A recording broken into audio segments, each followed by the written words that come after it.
ready to go. Just going to hit record there.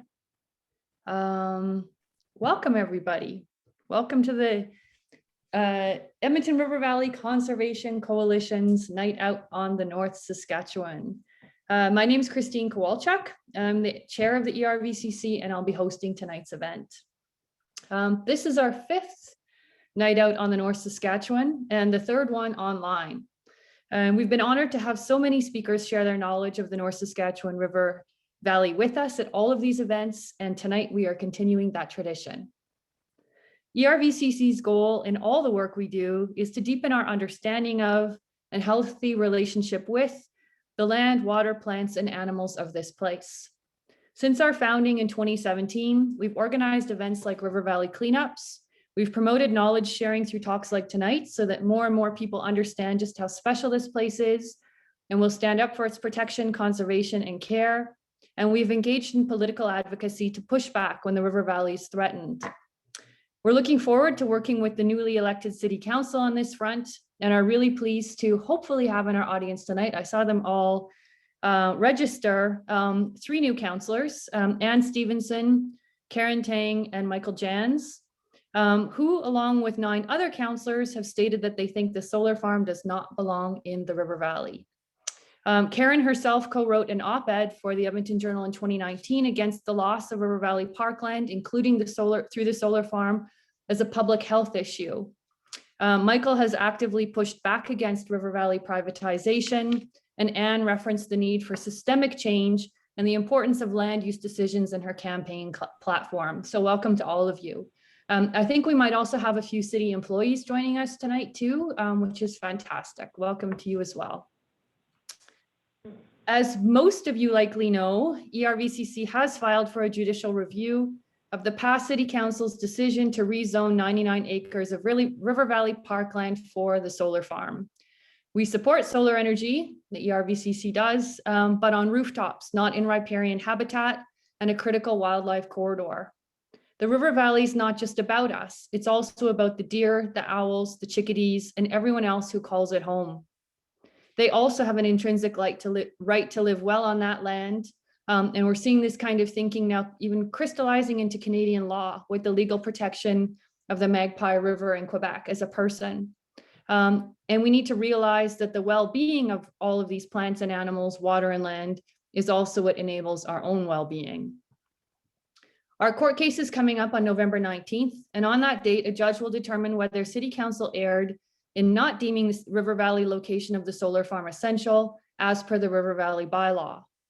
If the judge finds that City Council did err and it's determined that a River Valley location for the solar farm is not essential, we're asking that EPCOR be required to remove everything it's put up on that land and to restore it as much as possible. The city acknowledged this legal challenge that we're undertaking in the work permit it granted EPCOR, and it stated that EPCOR would be proceeding with any construction before the court date at its own risk. Removal of the fence, if this does happen, will be an immediate win, as it will mean animals can again move from the forest to the river. Everything else will take time. This is an important legal challenge for our River Valley, and as we move ahead with alternative energy in general, we need to ensure it's not just the technology, but the thinking that changes for the better. It cannot be another industrial colonial imposition. There's no resolving the climate crisis without caring for the land and without respecting Indigenous rights and culture. On that note, I would like to acknowledge the Indigenous peoples of this place who have cultivated ethical relationships of mutual health and well-being with this river, the land, and the plants and animals over millennia. Peoples including the Papaschase, Cree, Blackfoot, Dene, Nakota, Saulteaux, and Métis peoples. Today, all of us in and around Amisquatchie, Waskahegan, or Edmonton are on Treaty 6 land, so those ethical relationships are now the responsibility of all of us. The ERVCC understands the great value of Indigenous knowledge, and we are committed to listening and learning. And that brings me to our speakers tonight. We're so honored to be hearing from author Billie Milholland, former Edmonton Indigenous Relations Officer Rob Houle, environmental lawyer and former MP Linda Duncan, and her co-presenter Ishrat Chahal. We have unfortunately heard some bad news from our fourth speaker, bison expert Wes Olson, that he's sick, hopefully not with COVID, and is not able to present. He sent me a paragraph to read, and I'll do that when we get to his time, and a link to a talk he gave last month on the ecological role of the bison, which we'll share with everyone in the chat, and we'll try to get him as a speaker at an upcoming ERVCC event. Before I introduce our first speaker, I just want to cover a few practical details. First of all, as you probably saw, we're recording this event. We've also turned off the public chat, but are asking you to please send your questions for the speakers to me in the chat as they arise. I'll then hold on to these until the end when we'll do a panel style Q&A. Please ensure you make clear to which speaker your question is directed. As Corey said, this is a fundraiser to help pay for our solar farm legal challenge. So we're also running a silent auction, which I'll ask Corey to explain a little bit right now. Sure, yeah, I will share my screen because I think it's probably best if I just kind of give you a quick view of how to participate in a silent auction. So just one moment while I do that. And I've just noticed we've left the chat on for now. We'll turn that off in a moment, but sorry, go ahead, Corey. No problem. This is a link that was provided in the email from Eventbrite, and I'll also share it in the chat right after this. But essentially, this is the silent auction. You can go to the second tab if you want a closer look at some of the items. But all you need to do is scroll to the event or the item that you want to bid for, and it indicates what it is, if there's a size, and the starting bid. We're asking that you always bid at increments of $5 more than the previous bid. So for example, if I want to bid on this, I would click here for name, type in my name, bid $15, and then it's set. And then the person, if they want to bid more, then they enter their name and the bid below it in 2 separate cells. So hopefully that makes sense. And just know that there are 14 items, so you can scroll all the way to the end to see those items. A couple ones to note: we do have a painting by Richard Dixon. So this is an original painting that was done in the River Valley in Riverdale just recently, actually, and he has generously donated it to us. It's this painting is worth $9,000. So if you were looking to buy an original piece of art from a local artist and support our cause, tonight's your night. So feel free to bid on that. We also have kind of an interesting item, some native plants.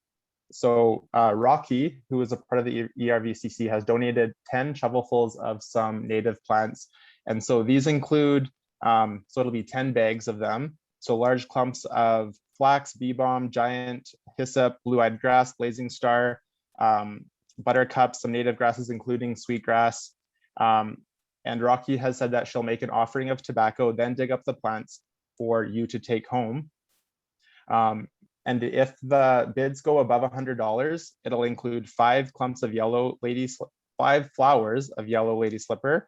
And if it gets over $500, it'll include 20 plus flower heads of yellow lady slipper. And I've been told that the retail of that is $25. So a pretty good deal if someone's interested for some plants for in the spring. And $25 is the retail value of that? I think it must be higher. Oh, sorry, of one yellow lady slipper. So just to give you an idea of if we get the bids over $100, what you can get and the value of that. And who can really put a price on native plants, rare native plants like that anyways? Exactly. Wonderful. Okay, thank you so much. And Jacqueline has put the link to the silent auction into the chat. Wonderful. Thanks so much. So I think we'll turn off the public chat now. Maybe Cora, you might be able to figure that out. Well, I just say thank you again to the donors of those silent auction items. Monica Agali of Blue Fox Naturals, Richard Dixon, Irene Gagne, Keisha Kerr, Rocky Farrow, Janae Carr, and Corey DeGroot. Thank you all for donating items.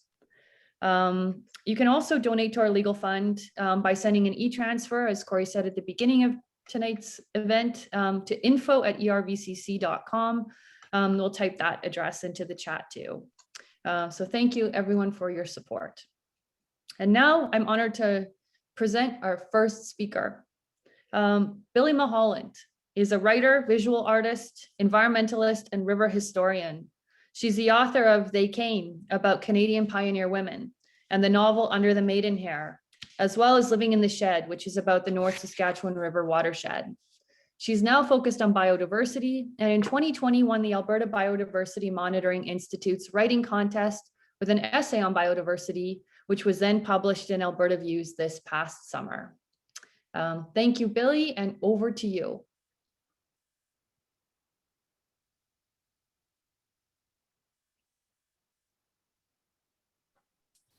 I've got two monitors going. I hope that this will.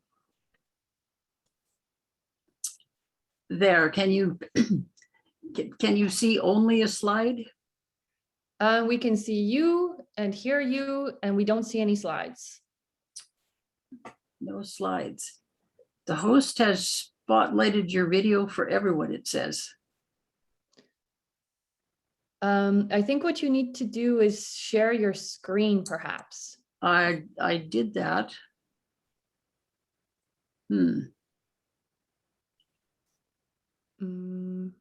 Okay, I shared the screen.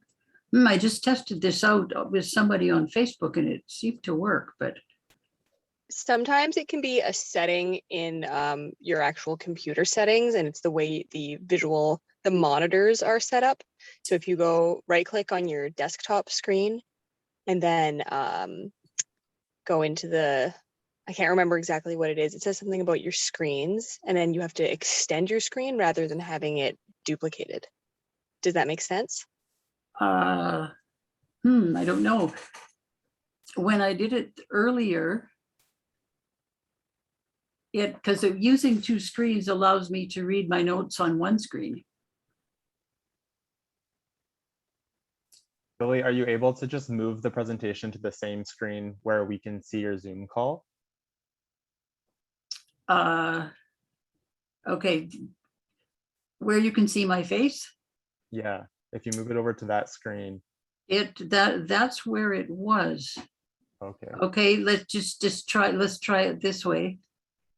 And okay, how did that work? Can you see it now? No, I think you need to maybe unshare your screen, then click share screen again and see if that works. Okay, just hang on. Sorry, I thought I did it It's all good. by having okay. Share screen. So what do you see? We still just see you. You only see me. Okay.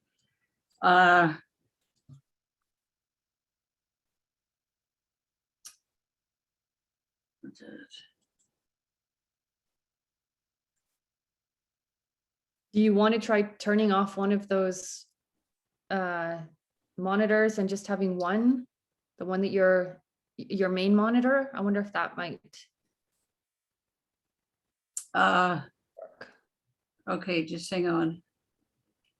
Can you see that? We still just see you. Oh, for Billie, heaven's sakes.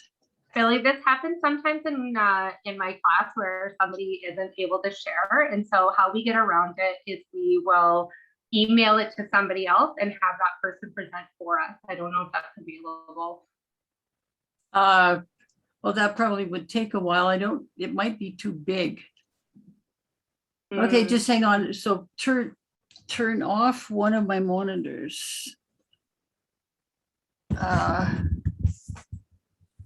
I've never had it turned off. I'm not even sure where that is. And here I thought I was so advanced. Apparently not. We're still all learning so many things about Zoom. And I thought that this was such a good,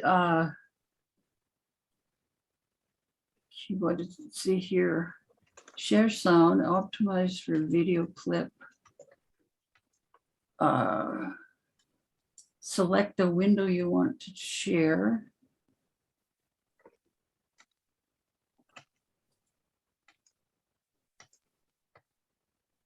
Oh my, I'm really sorry. This is That's all right. I'm wondering if maybe we should just move on to Rob and come back to you, Billie. okay. Yeah, that makes sense. I'll see if I can figure this out. Okay. Sounds good. All right, so I will introduce Rob. Rob is from Swan River First Nation in Treaty 8 territory, and he's resided in Edmonton since 2002. He's been involved for years in the field of Indigenous relations and has worked directly with Indigenous leaders and Grand Chiefs. He has worked for the City of Edmonton as an Indigenous relations consultant and officer, and for the province as a manager of audits and retrofits within the Ministry of Indigenous Relations. He's currently working for the Cash Back Project at the Yellowhead Institute, a First Nation-led research center based at Ryerson University.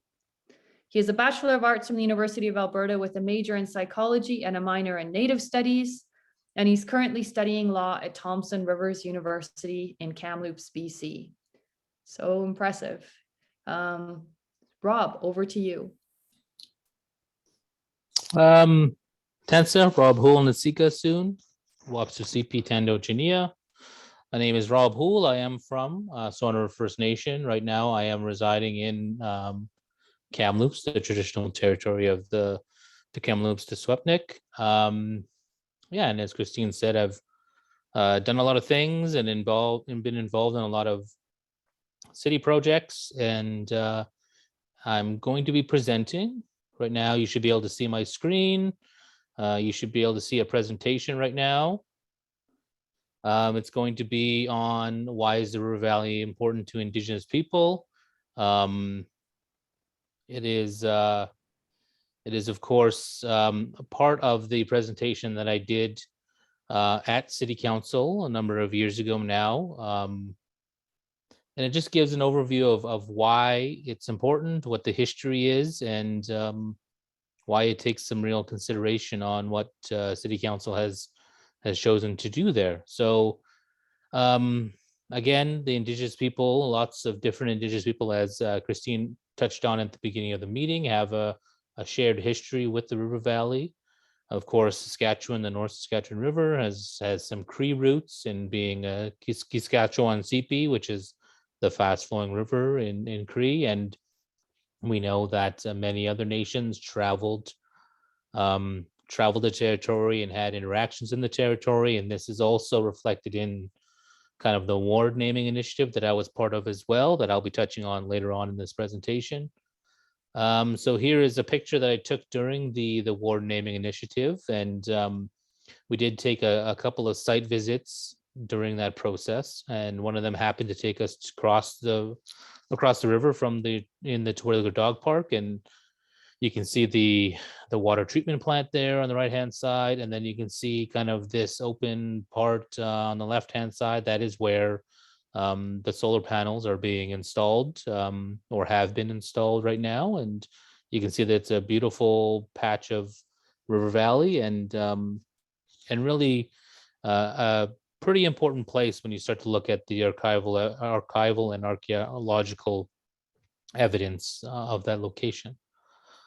And as we know, and as I've written about before, this part of the River Valley was once part of the Enoch First Nation, of course, taken in the surrender of 1908, which I wrote an article on for the Edmonton City as a Museum.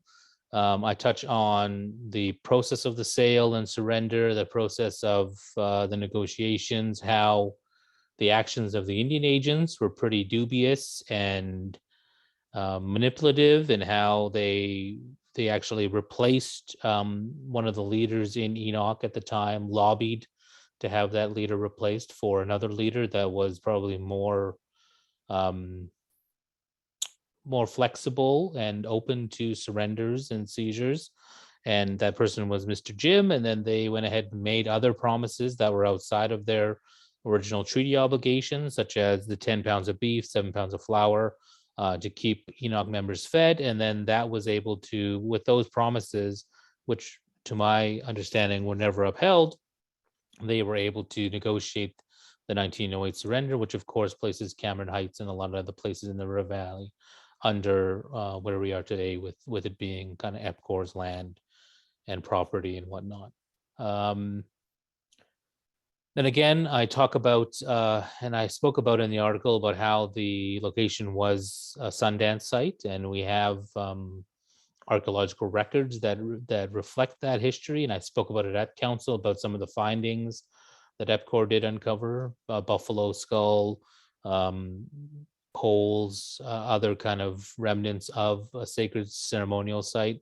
I talked about at council how in 1884, of all people, Frank Oliver gives a pretty in-depth description of a Sundance happening in the River Valley, being hosted for Poundmaker's daughter. It gives details of all the people who were in attendance.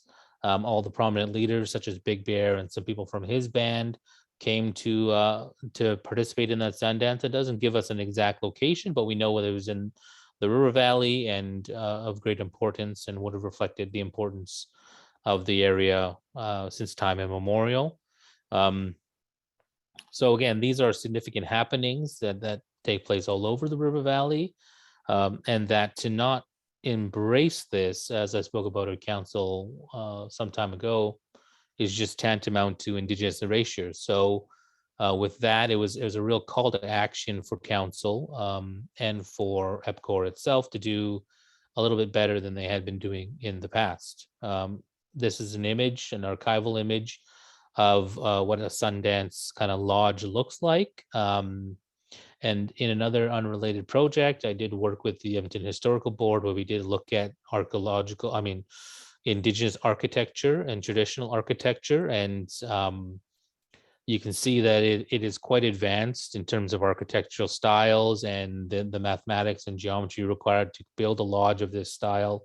And this is probably more akin to kind of the Kootenay Plains area. This is where it's still a very sacred site over there, and that's where you see a lot of Sundance thirst lodges like this. But this is something that we would have seen on the site of the solar farm project some time ago. So with that, again, you have the documented, the historical importance, and you have the evident importance that's been uncovered throughout the project. You have Indigenous people through other projects and activities really starting to reconnect to the River Valley and all of the amenities down there. You have Indigenous history being taught in terms of the Indigenous Art Park, the Indigenous People's Experience. There is some inclusion on the Commonwealth Walkway. Kichiaski, of course, is happening down in Fox Farms. This is all part of the same kind of narrative of reconnecting people to the River Valley and reconnecting us to a very important asset.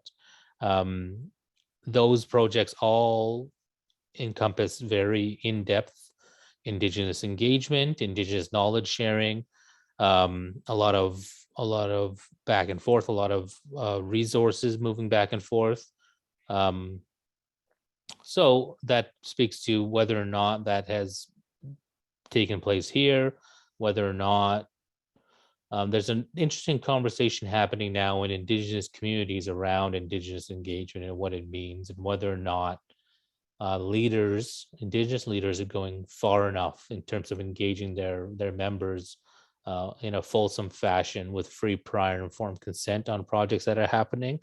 I know that at the city council meeting, we did have a councillor from Enoch speak to that kind of issue and how there's been somewhat of a lack of engagement, a lack of fulsome engagement within the community, because a lot of governments, a lot of institutions still carry forward some archaic and Indian Act related kind of policies on engagement and information. So again, it's a huge question on whether or not the work to date has been sufficient, especially with the number of artifacts that have been uncovered. And even though these artifacts were shared with Enoch and some of their members, was it a widespread community engagement. And you can see that after City Council had kind of put a pause on the project and let EPCOR go back, they engaged in another kind of 7 month and re-engagement. So is that 7 months? Is that long enough? Does that reflect the importance or the relevant importance of that area? Should more be done? All very important questions. And again, the importance of the area came to the surface again when we did the ward renaming.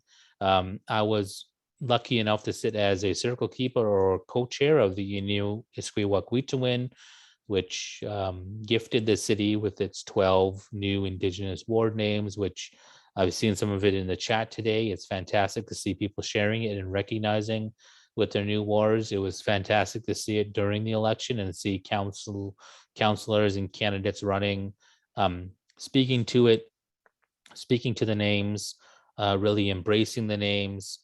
And for this area specifically, because of its traditional connection to Enoch and the history there, that ward, of course, was renamed to CP Winawuk, which of course is a translates to River Cree, which is the traditional name of the Enoch Cree Nation and its people.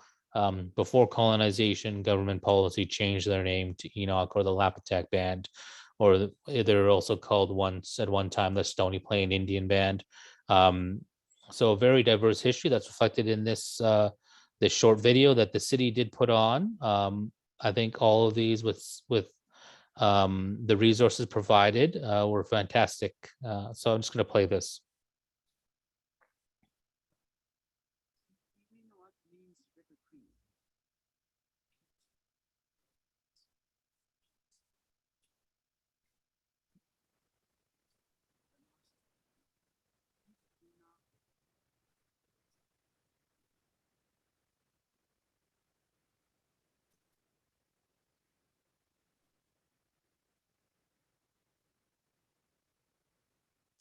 Can you turn up your sound, Rob?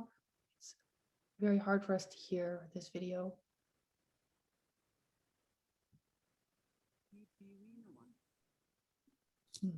Is the sound coming through at all, Christine?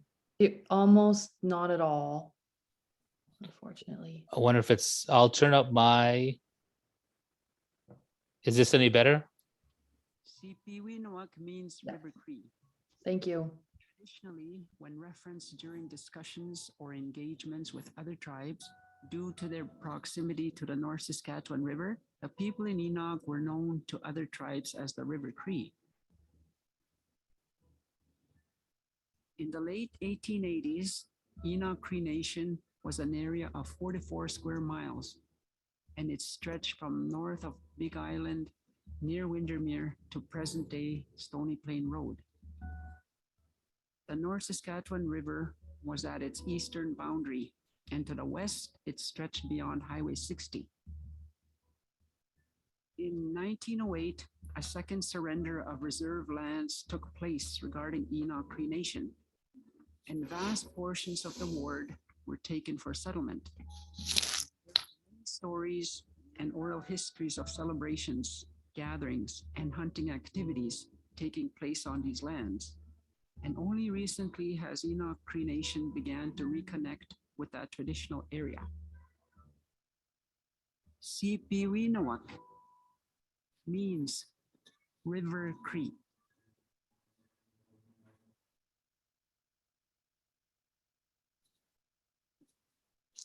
So that video was part of the ward renaming kind of strategy and initiative, and it's one of the 12 ward name videos that were produced by the city. And it was very informative and tells a lot about the history of that part of the river valley, and I think why there are so many questions around it today. So I touched on it a little bit around the consultation that has taken place, the fact that Enoch removed their support at the 11th hour, and then the EPCOR was told to go back and re-engage and add additional consultations. But is that enough? Is that sufficient?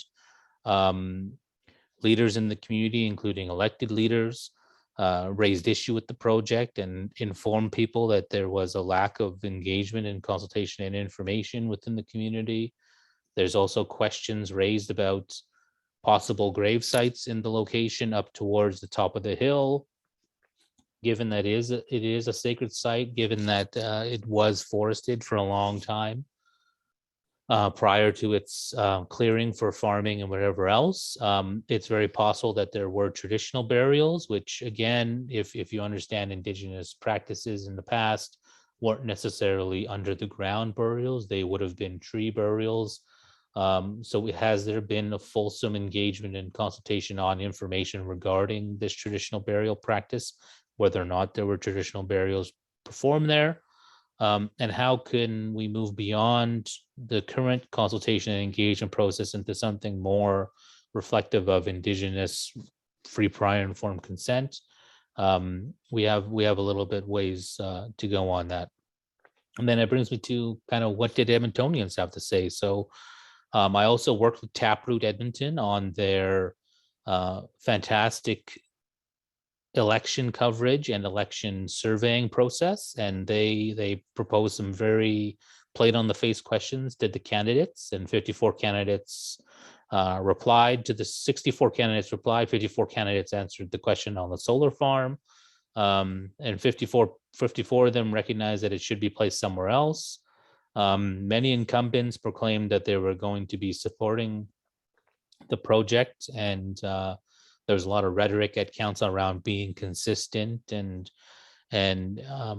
I, like many other people with connections to Edmonton, was somewhat pleased when the results of the election came out and some of those incumbents were no longer occupying their seats. So there is an air of shift happening in the city. So what did Edmontonians have to say at the polls? Well, they voted. And we saw a wholesale change of leadership. We saw of the 12 council seats and the mayor, 10 of the councillors. I went back on just to double check of the numbers. Approximately 10 councillors that are sitting on today's council stated that the solar farm should be somewhere else.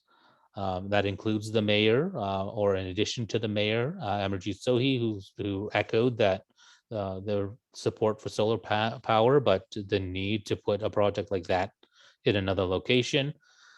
The only remaining kind of councillors that supported the project was Councillor Hamilton, that is her ward. And the newest councillor, Karen Principe, didn't answer that question on their savory, but this is very telling on where this kind of project sits with the current council, the new incoming council, and what kind of pressure Edmontonians should be placing to make sure that people are accountable and people stay accountable, and that EPCOR and other kind of people who have been championing this thing from the beginning maybe need to reevaluate where they're at. And it's important to push for some sort of tangible action based upon what councillors and candidates have said as coming into this. And it also raises this longstanding kind of conflict in Canadian politics around morality versus legality. And I just so happen to be embarking on this legal journey now, and this question of morality versus legality becomes paramount when you're dealing with projects like this. And we've heard a lot of the arguments for the project being, well, it's EPCOR as a private entity has rights to do with their property and their land as they see fit. Sure, okay, but what if that land was acquired through dubious means? Isn't there a more of a moral obligation to do better and to do right, especially with partners like Enoch? Has the issue of the 1908 surrender been fully rectified? I know that at the federal government level, there's been some sort of claims, specific claims, maybe some sort of settlement, but has it truly, in a bigger sense of the word, been rectified? Is giving Enoch members access to the land to harvest plants enough, given from the pictures I've seen recently, there isn't going to be any plants because it's dirt on the ground now. So was there full transparency when those conversations were taking place? What type of rights does wildlife have to the area? Like Christine said, we're having a better reflection and respect for nature, for things like bodies of water. It's fantastic to hear about the Quebec story. I know that in other parts of the world, New Zealand, for instance, rivers have also been given personhood and the right to be protected under the law. Why doesn't wildlife and other aspects have that same kind of obligation? As I echoed before, there should be a moral obligation for EPCOR to do better. Where does the moral culpability of council end when the city of Edmonton owns EPCOR and other the shareholders within EPCOR? What do we Edmontonians have to say? I think they've spoken loudly, and all these questions, although the project is ongoing, they should have been finalized and rectified before it even began, and it raises kind of more questions as the legal challenge comes up later next month. So a lot of points to wrap our heads around, and a lot of history and present day issues colliding in a space as important as E.L. Smith Solar Farm. So hi Ishnish, that is the end of my presentation. Wonderful. Thank you so much. And for those people who were not in council chambers in 2019 when Rob presented a lot of this information for the first time publicly, it was amazing. It was such a powerful talk, and there were some city councillors who've been reelected, thankfully, who kept asking more and more and more, and I think gave this topic the space that it merits in that room. And Rob, I just want to thank you for your, all the work that you're doing on this and all the sharing. So thank you so much. All right, Billie, should we give it another try? Do you want to try sharing your screen? I sent a PDF and the PowerPoint to you. I reduced the size of it, so it should have come. Okay. Because I don't know if I've got anything new to try. I thought I was extremely computer literate here, but when it comes to even finding how to turn off my second. No worries. Let's see if it works for me to share my screen, and I've just sent it to Corey as well, because I sometimes also have issues, and I think it's maybe a new Zoom thing. I'm not so sure. Let's just see here.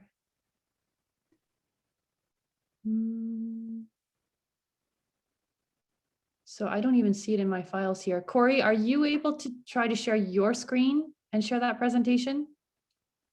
Unfortunately, I don't have PowerPoint. I just have Google Slides, and I wasn't able to open the file, but I didn't have the PDF. So Billie, if you want to send me the PDF version, or if you could try that one, Christine. Let me just send that to you right now as a PDF then, Corey, because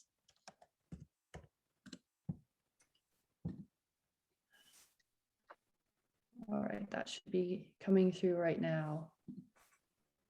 I can see the PDF. It looks beautiful.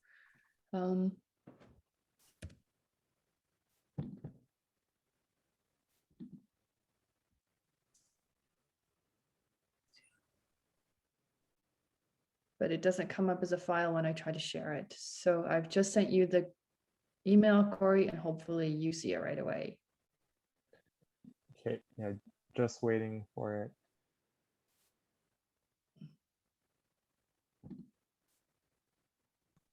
Okay, just got the email. Okay, here, yeah, I'll try sharing my screen.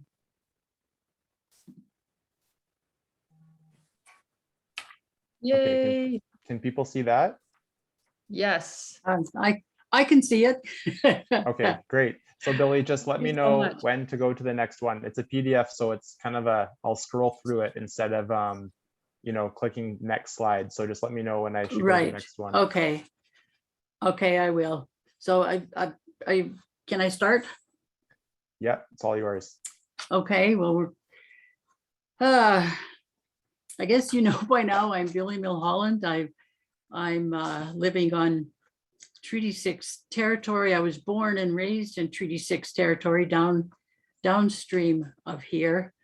And so was my father before me. This river runs through us. It runs through our landscape. It runs through our capital city. It runs through our daily life. But it doesn't run through the hearts of enough people yet to make conserving the valley obviously necessary. Why is that? As we know now from advances in neuroscience, everything we experience reshapes our brain in some way.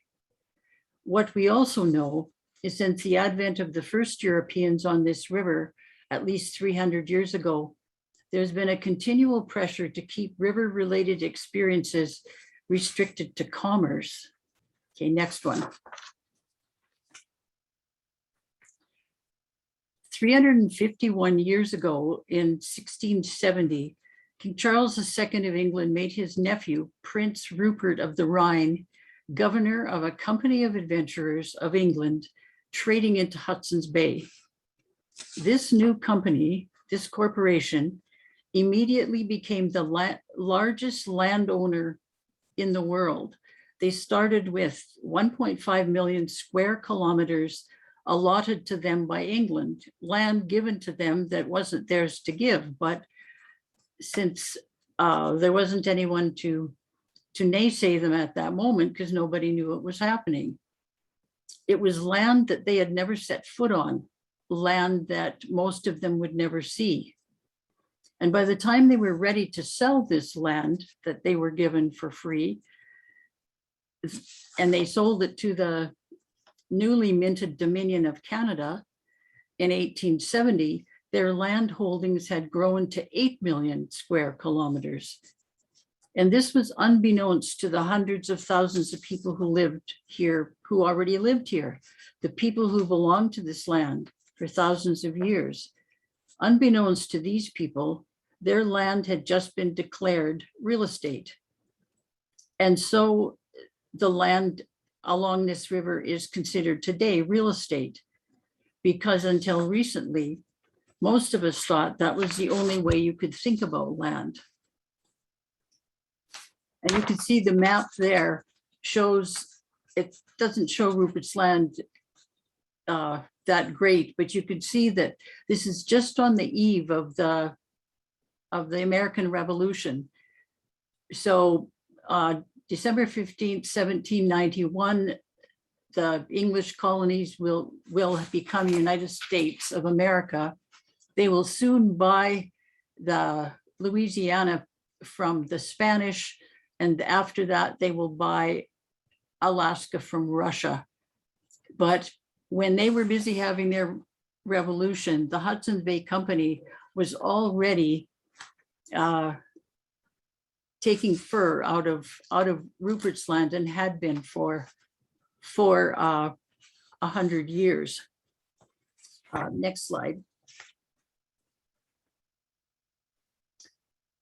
Fur was what brought the great company here to harvest vast animal populations for fur, feathers, and delicacies like buffalo tongue for wealthy Europeans. Pemmican became the cheap food that fueled their efforts. It didn't take long for fur traders to realize that what indigenous people ate was more nutritious than what they shipped over long distances by ship. Pemmican was the first power bar, and it went to the top of the list for desirable trail food. The insatiable hunger for pemmican and fresh meat at all the fur trading posts up and down the river and beyond ensured that more buffalo, moose, deer, elk, antelope, bear, they were all harvested more than would have otherwise been needed. The speed at which pemmican had to be produced soon caused the quality to decrease over time. There was no longer time to boil the marrow oil out of the bones, to pick and dry sufficient amounts of berries and herbs. The Hudson's Bay Company didn't care if it didn't taste quite as good, because it sustained their workers better than other food that they had to pay more money for. Life in and around fur trading posts were a constant round of heavy work for everybody. And it's ironic, you know, the fur trading posts were called factories, which just meant trading post, but they were indeed factories producing goods for foreign markets. There was little time for singing or dancing, celebrating, or ceremonies. It kind of set the tone for how we did things on the river and in nature. Next slide.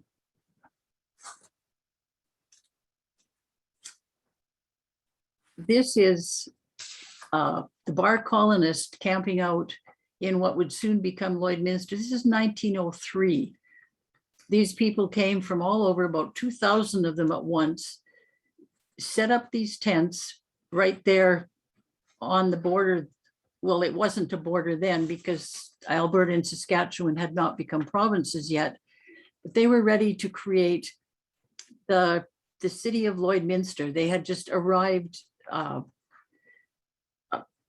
I can't even imagine what it would look like for 2,000 people to show up by rail and set up these tents. Some of our present dislocation from nature, I think, also comes from how rapid the West was settled. In a mere 40 years, the land through which the North Saskatchewan River flows went from a place where the buffalo roamed and the deer and the antelope played, as the song says. It was a place where Indigenous people were in charge of their own lives, their own languages, their own cultures, their own religion. Within 40 years, this land became a place where the buffalo had been driven to near extinction. Indigenous people were incarcerated in small plots of land. Newly built railroads crisscrossed the prairies, and restless, landless people from all over the world poured onto this landscape. In 1870, there were no urban centers on the prairies. By 1910, there were 13 cities, each with a population of over 5,000. In 1878, the population of Edmonton was 148 people. By 1911, it had stretched to accommodate nearly 25,000 people. Next slide.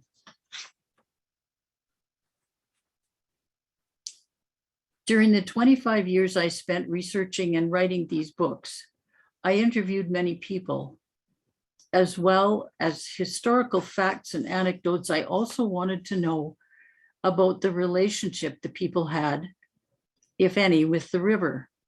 Some people, too many for my liking, saw the river as just water, a commodity to be exploited. Riverside land was, of course, real estate. In the beginning, I was surprised by the prevalence of that attitude. I did meet people, most often outside urban areas, who had a strong connection to riverland. What surprised and puzzled me was the embarrassment many of them expressed for having deep feelings for the land.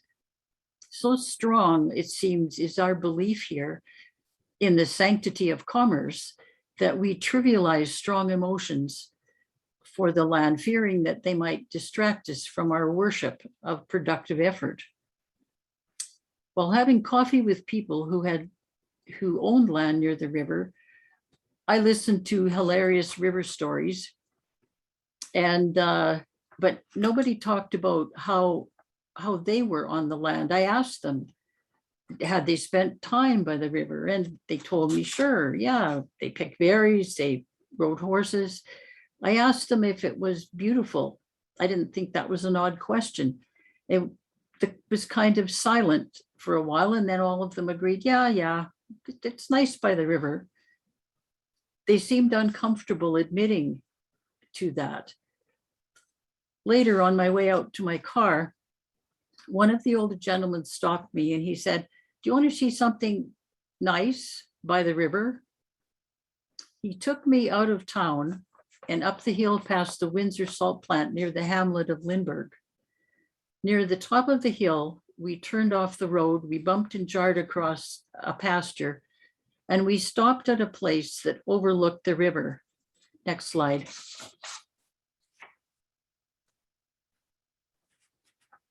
We got out and stood leaning against his truck. The old fellow swung his arm out. Hairbrush Island was all he said. I knew enough then to shut up and take in the view and to listen to a meadowlark call from a fence post. I felt the fresh river breeze against my face. We stood there a long time, the two of us, not saying anything.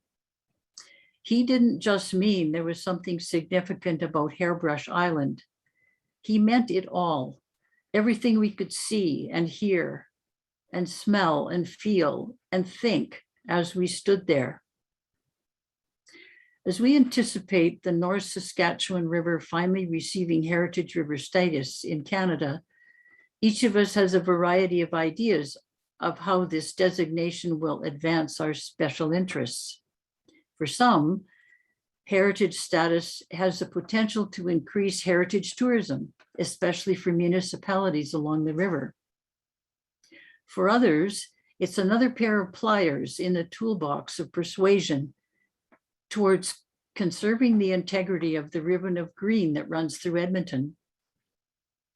But if we want people to care about the river, belong to the river, belong to the watershed that feeds the river, more brains need to be shaped by their river experiences more often and in all seasons. I don't know how we do that, but I think it might be easier than we think. In an unexpected way, I think COVID might have helped us along a bit. CBC Radio Edmonton, the morning show just this week, featured an 8-minute segment on how canoe, kayak, rubber raft, and paddleboard use on the river within the city of Edmonton has had a substantial increase because of COVID. So more people are coming to the river, and we need to find ways to influence them. Last slide. So let's go down to the river and bask on the Sask, as EPCOR taught us to say. This river runs through us, and let's introduce as many others to river experiences as we can, so that more brains have a chance to be reshaped by nature as it should be. And that's it. That was beautiful. Thank you very much. And I'd never heard of Hairbrush Island before. It does indeed look like a hairbrush, and you're right, the entire area is beautiful. Thank you so much, Billie. Our third speaker tonight is Linda Duncan, and she'll be joined by Ishrat Chahal. Linda is a lawyer and former member of parliament. She founded Alberta's Environmental Law Centre in 1981. She served as a senior consultant on environmental policy, law, and enforcement regimes within Canada and internationally, and 4 times she tabled a bill to enact a Canadian Environmental Bill of Rights. While in office and since, she has advocated for protection of the North Saskatchewan River Valley. She served on Edmonton's Natural Area Advisory Council, is a co-founder of the Keepers of Mill Creek, and is now working with a number of groups to seek urban national park status for the North Saskatchewan River Valley. Ishrat Chahal is a grade 11 student and River Valley advocate who's serving on the City of Edmonton's Youth Council. So thank you so much. So Linda, over to you.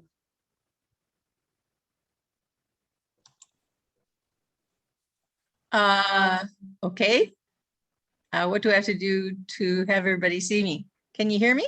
We can see you and hear you perfectly. Okay, great. I just want to, as Rob mentioned, recognize that we are listening tonight, and I'm speaking from Treaty 6 land in the land of the Métis. And I'm absolutely delighted to be sharing my time with Ishrat, who is determined to seek very special legal status for the North Saskatchewan River, which she will explain to you in a bit. I don't have any fancy overheads. I'm a lawyer, Rob, when you get to be a lawyer, please also have graphic skills, which are not my forte. But I am the person of words, and I think words bring power. So, and a very powerful person has endorsed the fact that people such as you who are speaking tonight and listening in believe that we should all have a voice about what will happen to our river valley and our ravines. And I'm going to give you a quote from President Obama, who agrees with us. He says, "Change can only happen when ordinary people get involved, so you must be the change. If we don't create opportunities for all people, the dissatisfaction will rise. Laws won't be enough, hearts must change." And I've discovered only this week a new group that I'd like to join, and those are Lawyers for Climate Justice. And Lawyers for Climate Justice have said today, laws will be better crafted and more successful if they grow from the wisdom of the people who have been bearing the brunt of the problems we're trying to solve. And the problem we're trying to solve is, as Rob pointed out and Billie has pointed out, we have not had enough attention to protecting our treasure, the North Saskatchewan River and its ravines. And most of us on the call have been putting our efforts towards the preservation and recognition for future generations of the river, say from Devon to Fort Saskatchewan. But as the county of Smoky Lake have worked on, and with Billie as well, I believe, is trying to ensure the recognition of the entirety of the North Saskatchewan River.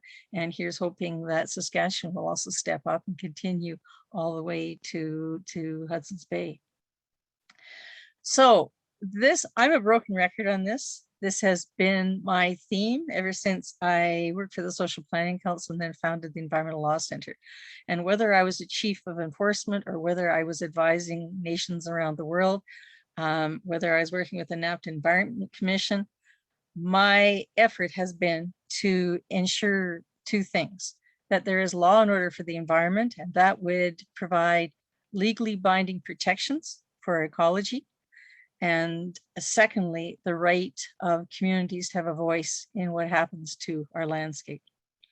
What does law and order for the environment mean? Well, the rule of law means that decisions about our community are made through processes engaging the very people who are potentially impacted. And then those decisions are enshrined in law. And finally, all decisions made are premised on those laws. And of course, here we are tonight, we're trying to fundraise in support of the legal action against the city of Edmonton for failing to abide by their own River Valley bylaw, which required certain actions be taken before they decided on industrial installations in the River Valley. So from my perspective, our city council, the previous city councils have not upheld law and order for the environment or for the river. And it's absolutely critical that that we have legally binding enforceable rules. I could mention, and it's worth your while, if those of you haven't taken the time to look at both the new city policy bylaw and the current River Valley bylaw. The new city bylaw has all kinds of laudatory statements about fostering citizenship and decision-making, opportunities for early engagement, opportunities for partnership. And then there are commitments for preservation of Edmonton's nature, including the River Valley and protection of the natural assets, significant ecological connectivity and natural assets. The problem is that hasn't really been enshrined in law in specific ways that would require council to enable genuine participation by the public. I think I was the only citizen that participated in the quote unquote modernization of the River Valley bylaw. And in advance of that, I sat through hour after hour of consultation, mostly with developers, about changing the zoning bylaws. And you would have noticed in the city election, a lot of candidates pushed that we have to get rid of red tape, we have to fast track, blah, blah, blah. We're hopeful, and we appear to have a very good mayor and council who believe that in fact that we should be more cautious, that there should be engagement of citizens, and that we should be protecting nature, and that we should be taking action on climate change. Well, the initiatives of this group of people are exactly in that direction. And it is reprehensible that in consultations like that, people are given 5 minutes to express, to share their knowledge and to express information. I have, as you've mentioned, Christine, I did table in the House of Commons 4 times Canadian Environmental Bill of Rights. Actually, back in the 1970s, I worked with then prosecutor David Kilgore, and we tried to bring forward an Environmental Bill of Rights for Alberta. Unfortunately, the Calgary Energy Bar crushed that effort.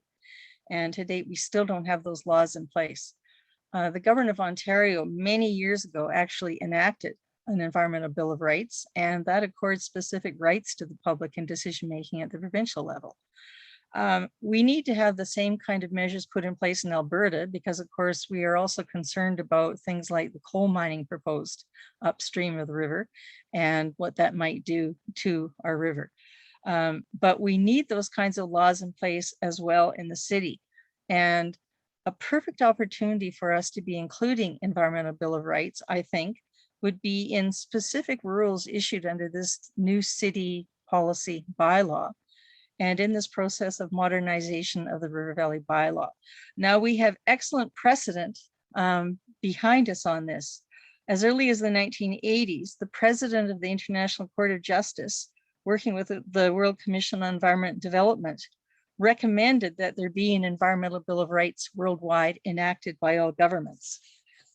Just this past week, the UN Human Rights Council adopted a resolution declaring access to a safe and healthy environment as a human right.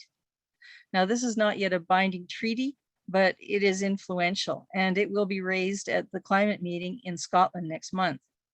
So there now will be a duty of all levels of government to be enacting these rights at in all three orders of government.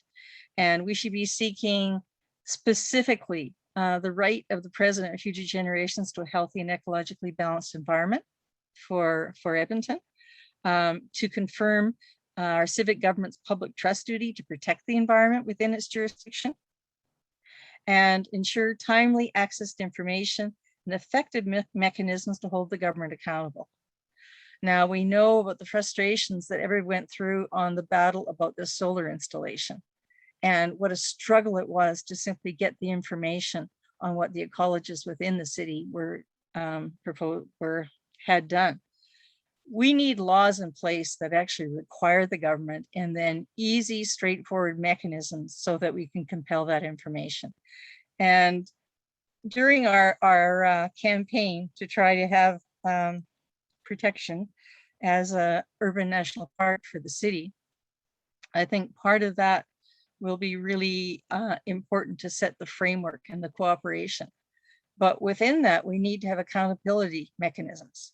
And I think that the River Valley bylaw could set some of that, but I think we know that our new mayor and many of the city councillors are supportive of working with the federal government and ultimately also the provincial government. What we need to be doing is to be working towards mechanisms as well that will actually hold our governments accountable to deliver the protections that we actually want. So I won't speak any longer because I want to share some of my time with Ishrat. And I'm so impressed by this grade 11 student and her dedication to try to move forward on protections for our river. So I am now going to stop talking and shift over and let Ishrat come on the screen. Thank you. Hi guys, hi everyone. My name is Ishrat. As Linda already mentioned, I am a grade 11 student. I attend Old Scona Academic. Sorry, I just want to start off. I'm a bit situation. I guess I overbooked. It's my dad's birthday, and I'm in the car doing this right now. So sorry. So yeah, I'll start off. First, I'll acknowledge that I am on Treaty 6 land, and I'm honored to be here. So I'll start off with why I'm here. So I'll start off with, I guess, my story. Last year in grade 10, I was taking a law class at my school, and we got Linda Duncan to come in as one of the guest speakers when we were studying about environmental law. And so she talked about legal personhood for natural entities. And that really sparked my interest. So I started doing some research on that. And through my research, I've realized just how important it is, not only for us right now, but also future generations. And as my own generation grows older, to preserve this, to preserve our river valley. And so I decided that I was already part of the City of Edmonton Youth Council. I decided that I would start an initiative to bring about this change and get legislation to certify that the river is in fact a legal person and to give it those rights. So what we've been doing so far as part of this initiative, it's mostly just been me right now. I've done a lot of research. I've connected with a lot of people. In fact, I see some familiar names here. I might have talked to you, and I'm connecting with a lot of organizations to get background knowledge and sort of support from them. And I also connected with my MLA. First, we were going to do this provincially, but my MLA said that it would be more beneficial if we started off on the local level, started advocating for this change in the city and then later the province. So we took a little break. We stopped sort of doing this. We were waiting to get in the new results for the municipal elections. And my team is so pleased, or I'm so pleased. I don't know about my team. I haven't talked to them yet about the new results, and seeing all of these new people in the council has been so encouraging, as it'll be supportive of our initiative. So that's where we are right now. We just got the results for the election. So we're going to get the initiative back on track now. And yeah, so hopefully you'll see more of us to come. And if anyone has any expertise, knowledge, support, or anything that they could offer me, please feel free to, connect with me. I think if Christine wants, she can post my email in the chat. And I would be so it would be so great if help the team, or just give us your knowledge or even just feedback or comments. That would be really nice. So where we're headed now is we're going to do more research, and we're going to try and connect with the city, the council, and we're going to try to engage the public as well, raise awareness about this topic and how important it is. Yeah, that's all I have. But I'd like to end off with a quote that I read a couple months ago, and it's stuck with me ever since. It's called Fiat Justitia Ruat Caelum, and it means let justice be done though the heavens fall. And even though this EPCOR power plant seems important and we're all for solar energy, it's just not the right place. So we need to fight for this, even though it might seem wrong to some people. So yeah, that's all I have to say, and I'll be hopping out right away because I need to go. But thank you for your time. Thank you for listening. Wonderful. Thank you so much, Ishrat. And we'll be back in touch with you, and wish your dad a happy birthday. All right. Well, thank you. And thank you, Linda, as well, for that. And I've got some questions that are coming in, but I did just want to first just read the piece that Wes Olson sent over. As I mentioned earlier tonight, he's unfortunately not well and wasn't able to speak tonight at the last minute. So he sent me the following blurb to read. And we'll also put a link to a talk he gave last month in the chat. So Wes Olson, as most people know, is a bison expert, artist, and former park warden of Elk Island National Park. He and Janelle have written books about bison, portraits of the bison, an illustrated guide to Bison Society, and a field guide to Plains bison. Their third book is just about to come out. It's called The Ecological Buffalo, of a Keystone Species, and that should be coming out in May. So this is what Wes sent me over to read. Good evening. My wife Joanne and I have been following thousands of bison trails over the last 40 years, doing our best to interpret the signs they left behind.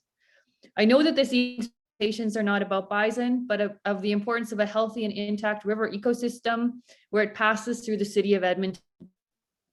In the thousands of hours we've spent studying, photographing, and reading about bison, one recurrent theme keeps percolating to the surface. That is the incredible diversity of species they interacted with. There are so many subtle, hidden relationships in the food webs that surround every species on the landscape. As you listen to the presentations tonight, consider the complexity, the amazing biodiversity you're privileged to enjoy and protect each time you walk a path in the river valley. Think about the connections between each of these species and how fragile those relationships are.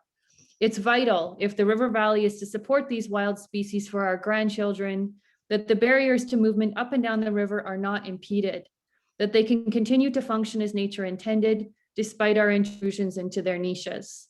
We must all do our part in protecting these relationships. So thank you very much. And Wes, if you are watching, we hope you're feeling better very soon. All right, I see Corey's put the link to Wes's talk from last month into the chat, and I watched it earlier today, and it's excellent. I see a few questions here, mostly for Linda. I have a question, first of all, for Rob. Maybe we'll go in the order in which people spoke. So I'll ask you a question first. So Rob, you wrote an excellent for the Yellowhead Institute about the land where the solar farm is being built right now. And as you talked tonight, or mentioned in your talk tonight, EPCOR maybe has more of an obligation, the city maybe has more of an obligation morally beyond legal matters to have shared their findings, the archaeological findings with the Enoch people, and responsibilities maybe beyond just legal obligations to the land itself. I'm curious, now that you're studying law, do you see any legal pathways, especially in terms of Indigenous rights, to prevent more green grabs like this one? And that green grab is one that I learned from Isabel Altamirano Jimenez at the University of Alberta, who's talked about the grabbing of Indigenous lands in Oaxaca for wind farms. And so this seems to be, there seems to be a real trend of grabbing Indigenous lands for so-called green energy projects. So I'm wondering if you see any new legal pathways now that you're studying law to prevent that. And the second part of the question is, what might you say to people who say we need solar farms and wind farms at any cost to resolve the climate crisis? What does Indigenous understanding about our relationship with the land offer as an alternative to that kind of thinking? Yeah, thank you for the question. Yeah, it's been something that I've been wrestling with for a long time, and moving into this legal field and legal studies now opens your eyes a little bit more about how fundamentally flawed this Canadian narrative and story. And I'm just starting my journey, but presenting just basic on the face conversations that and questions that I have as a learner to professors and other people like that around Canada, around its nationhood, around its claims to land, around what the courts have said through the numerous Paramount cases and whatever else. And for me, it's all of this kind of, this conversation is heading to some sort of finite discussion and conversation and roadblock at some point, because for instance, in my property law class the other day, I presented a simple question about, we were talking about title and Aboriginal title, and the fact that Canada in the Crown asserted radical title when they, like Billie was talking about, Rupert's and all those other things, the Crown asserted radical title when they landed here. But again, my question to the professor was, well, how can you exert a radical title when you have to make treaty with the people that are already here in order to attain that title in other parts of the country. It seems nonsensical for you to exert radical title in one part, yet have to treat with people to gain rights to that title in other parts of the country. And this is an undercurrent of the Canadian story that I think is coming to a head in the years to come here, and we're going to come to some sort of absolute discussion on whether or not, as Dr. Leroy Littlebear puts it, Canada is a pretend nation or whether or not it is a real nation, and how that real nationhood is attained, and whether or not Indigenous people are still the ruling party in this country. And then that leads to other conversations around the land the solar farms on, the surrender, the transactions that transfer the title from one hand to another, and whether or not there's a deeper, like you said, and like I said earlier, a deeper obligation there to do right by the project. And not only in pre, but also depending on when the artifacts were found, maybe other Indigenous nations to a larger degree, because we have to remember that through displacement, through forced settlement and things like that, a lot of different people from a lot of different nations were forced to settle in certain places. And the Enoch Cree is one of those communities that was forced to kind of reside where they were, that they were moving around the territory and then kind of forced to stay put by the government and people within the fort because they needed workers and whatever else. And this is also clearly seen with the Papas Chase Cree, who had originally come from my area of the province, the Lesser Slave Lake area. So again, it speaks to how fulsome, how deep did their engagement go, whether or not, and we've seen this across the country as well, with things like the Trans Mountain, whether or not the approval of one Indigenous community supersedes the rejection of another Indigenous community. All of these conversations are happening at the same time. And it's unfortunate that certain projects are going ahead and sliding under the radar before some of these very important conversations and questions have been answered.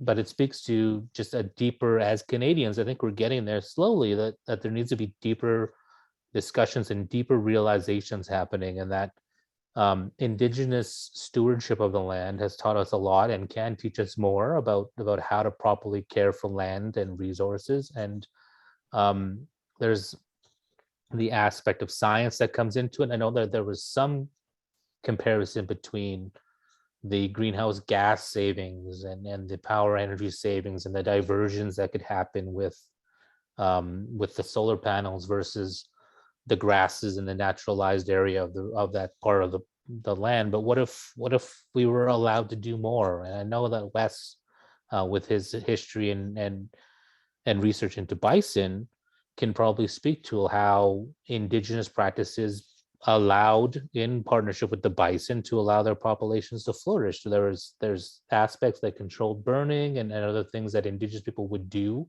to allow the grasses to replenish, to create beautiful landscapes. And it's a shame that we will never have that opportunity to see those types of traditional practices regained in places like E.L. Smith, because this solar farm is slated to be there for the next, 50 years or whatever else. So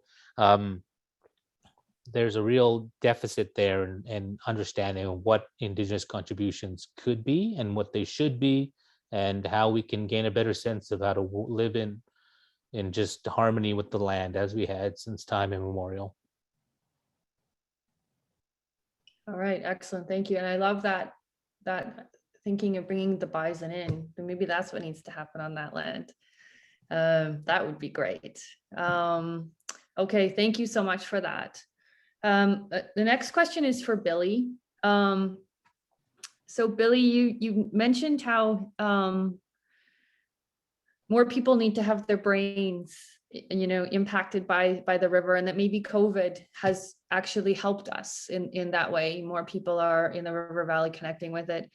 And I think, what you also talked about, what Rob talked about, what Linda talked about, and especially with that quote from Obama, is that it also needs to impact our hearts.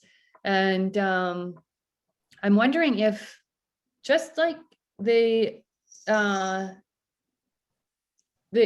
fact that COVID had this, unexpected positive impact on people's connection with the River Valley, if maybe that's not also happening through Truth and Reconciliation, and this last, the fact that we had our first National Day for Truth and Reconciliation, if that might also have that same kind of impact. And you said something really interesting when we were planning this event.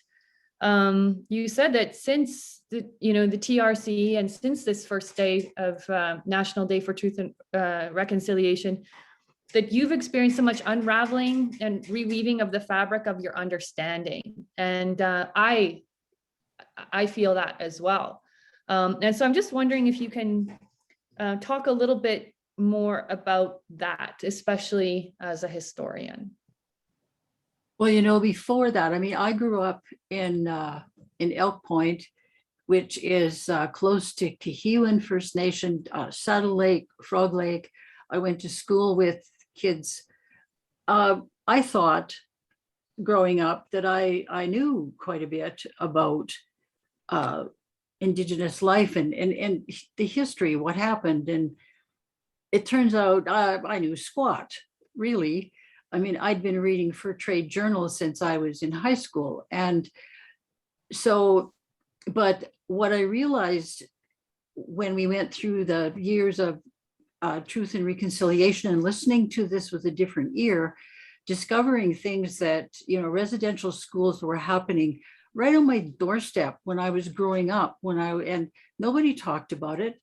I think the only thing I even slightly knew was that there was a school somewhere, but in my mind, it was a school. I went to a school, there was a school.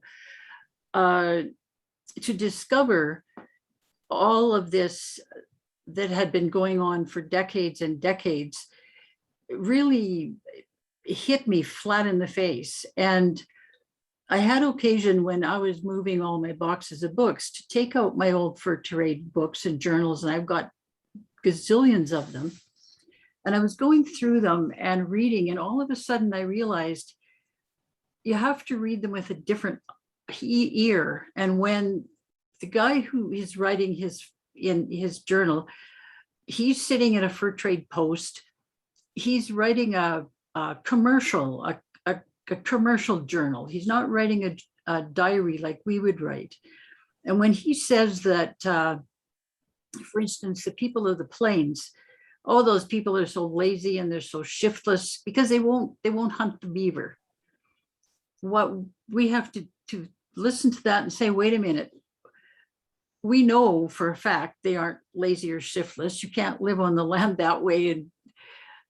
But now, of course, we're finding out that they weren't hunting the beaver for incredibly good, strong ecological reasons. The beaver created water, ponds of water all over the dry plains so that they could drink during drought and the bison could drink during drought. And I think they probably tried to tell Europeans that, but nobody was listening.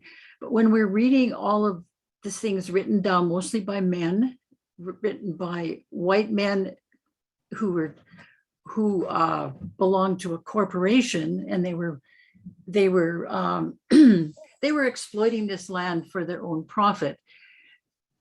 We can't take every sentence as it's laid down the way we used to do. We have to look at it and ask ourselves a lot of questions and find out when they said that, what was really happening. And many times it's not that difficult to make that leap. And in fact, sometimes I, hit my head and say, why didn't I even think of it before? That's kind of a long answer, but a good answer. Thank you for that.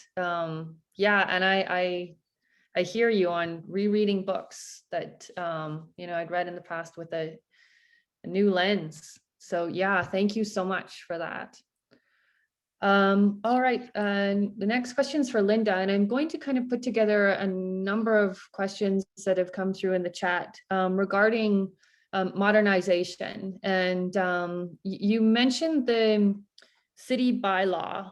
Linda, I think, did you mean the city plan, the new city plan? I guess there's just people are looking for a little bit of clarity regarding what, how this modernization process impacts the River Valley bylaw, and the relationship of this city bylaw that you're talking about to that. Okay, sure. You can still hear me? Yep. They're two separate documents. I guess it was this past summer, was it? Or spring? There was a process of developing a new city policy bylaw. And so there are the policies about broad-based policies on how we're going to run our city. And those were put in place as a bylaw. And to a certain extent, then would be considered binding, except that they tend to be more sort of generalized statements. In that city policy bylaw, there actually is a separate section on the River Valley. And when I participated in that review, to which each of us was given 5 minutes, there was a lot I had to say, but I narrowed it to two things. One was their abject failure to really talk about how the city should engage the public. And I embarrassed them into, I think they've amended their policy to include community leagues, who are historic in Canada. We're the only ones that have community leagues. I think they amended their policy. The other part that I said was, okay, we have these lofty statements again about protection of the River Valley and nature, but where's the budget? So, you know, we now have in the city administration a section called roads and parks. What does that tell you? Headed by a transportation engineer. So there are a lot of things that we need to go at with the new city council. But it's always important to start with the tools that are already in place. So this city policy bylaw is in place, and I encourage you to go to section 5 and section 6. Section 5 of that is about preservation of biodiversity, preservation of nature. It says that they will maintain the North Saskatchewan River Valley and ravine systems as an environmental protection area. They will acquire lands within the North Saskatchewan River Valley. Interesting. They also say that they will coordinate the restoration and enhancement of the river and the ravine system and ecological networks, including with partnerships. So, and they will have steward ecological networks. So I look at things like these partnerships, and that is exactly what happened with the Rouge Urban National Park. Essentially, it's a partnership between various municipalities along that river and this separate entity, which is the Rouge National Park. That one is different because so much of that land was federally owned. In this situation, and that's been part of the challenge that the minister has given to us and to this process, the Parks Canada, is what kind of innovative mechanisms can we come up with for all of the orders of government to work together and with the citizenry, and that includes with First Nation governments and Métis governments on ensuring the protection into the future of the river. So a good starting point for that is going to be this new policy. Now we currently have, as you're well aware, a River Valley bylaw, and that River Valley bylaw is very specific. And in my humble legal opinion, they have violated that. We're waiting to see what the courts determine.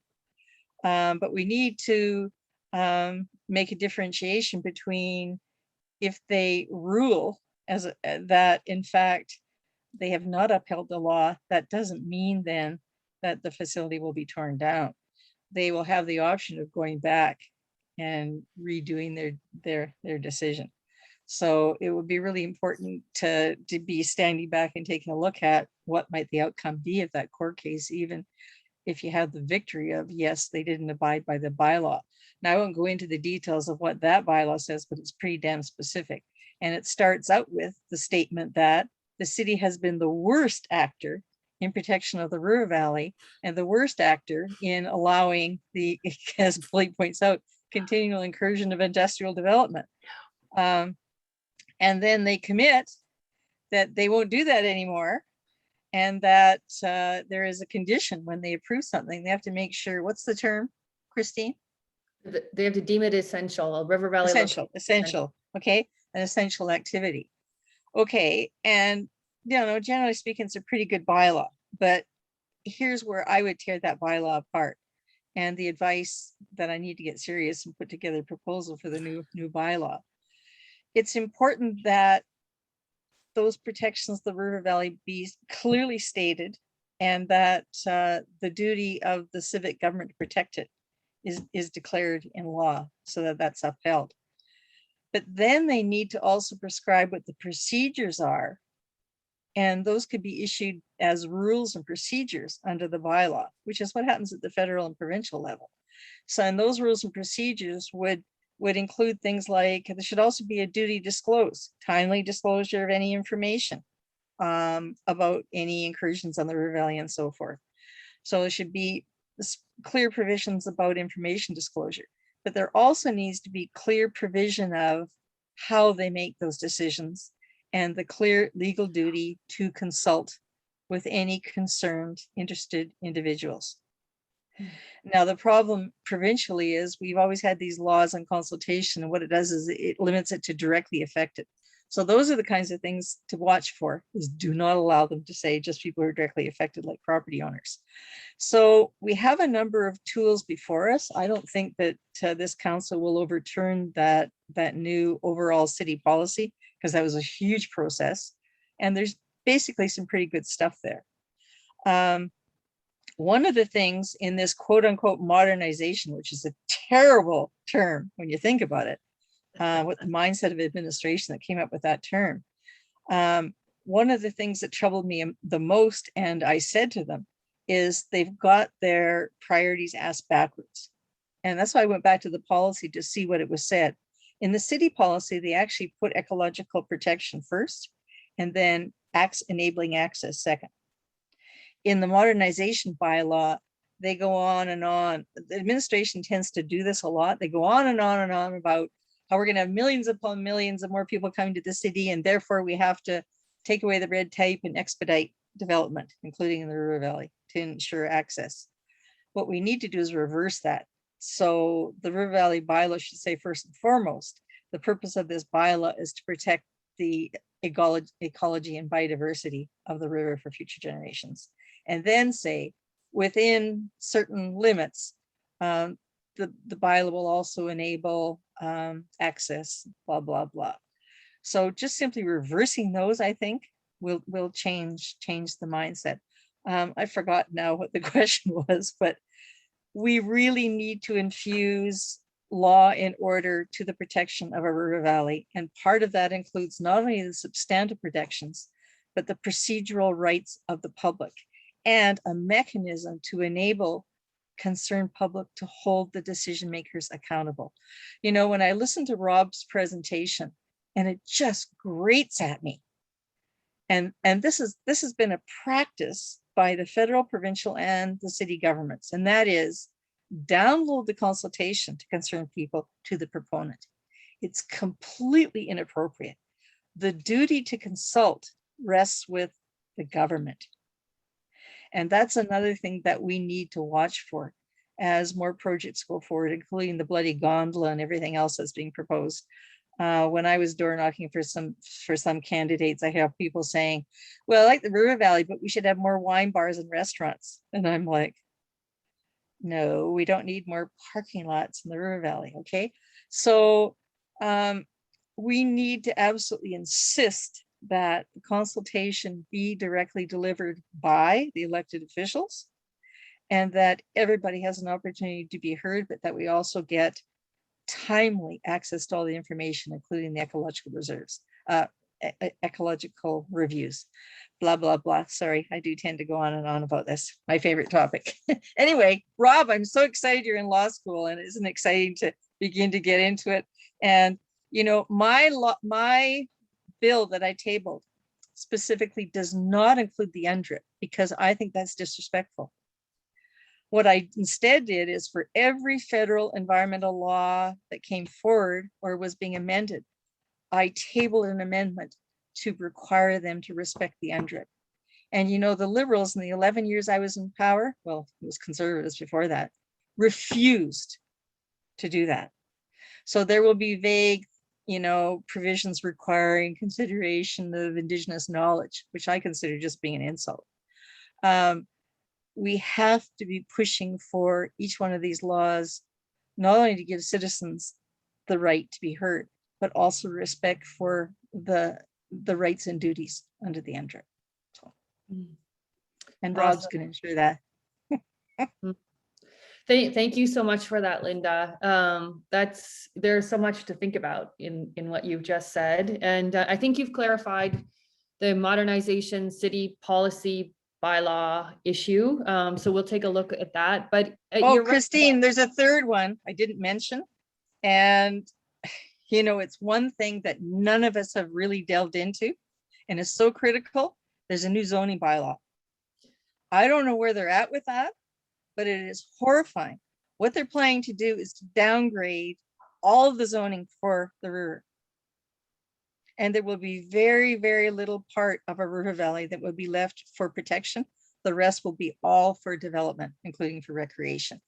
So we got lots of work to do ahead with the new council. We do indeed. We definitely do. And I am so glad that we've got a council that seems to be more interested in river valley protection. And you're totally right, Linda, that we need to keep holding them accountable. And I'm so grateful for your knowledge in this area, Rob's knowledge in this area, and you know, a lot of people in this call. I think we're now in a much better position to work together and hold the city accountable. And you know, legally is one thing, and also ethically, as Rob and I think Billie got into as well, and you did too, Linda, in your quote from Obama. That you know, I'm thinking about Rob's work on the Indigenous renaming of the wards, and I can't help but think of something that Robin Wall Kimmerer said, which is that naming is the first step to justice. And I think good, you know, now maybe we're all waking up in a way that we weren't before, to what our responsibilities are, you know, in terms of holding elected officials accountable, and ensuring that we're all acting ethically. And maybe that is the first step. So Rob, thank you again for your work on that front too. I'm just looking at the clock, we're at 8:38. So I think I think we'll call it an evening. I want to thank all three of our speakers for their wonderful insight and generosity in sharing that with us tonight. We're so grateful that you made the time to be with us. And we have a gift of a book on protecting biodiversity for each of you, donated by Janae Carr and Lou Carbon. So thank you, Janae and Lou. And we'll be in touch to coordinate delivering them to you. Corey has said in the chat, I noticed that he's going to be in touch with all of the successful bidders in the silent auctions. So just keep your eyes on your email if you bid on an item. And thank you, everyone. That wraps up our evening. I want to thank also our sponsor, CPAWS, and particularly Elise Gagnon for the tech support tonight, and the donors once again of the auction items, including Monica Igali of Blue Fox Naturals, Richard Dixon, Irene Gagne, Keisha Kerr, Baki Farrow. Can't wait to see who gets the shovelfuls of native plants. Janae Carr and Corey DeGroot. Thank you also to my ERVCC colleagues who helped organize this event, especially Corey DeGroot, Jacqueline Noga, and Janae Carr. And thank you to everyone who joined us from home to support River Valley Conservation and all the people who've donated over the past year for our cause in pushing back against this solar farm in the River Valley. So good night, everyone. Thank you all so much. Stay safe, stay healthy, and we'll see you in the River Valley. And Christine, was that your cat who walked through? Did she? I saw her tail. I saw Rob kind of smiling at one point, and I thought, oh my gosh, maybe they did see Tinkerbell's tail. That was great. That was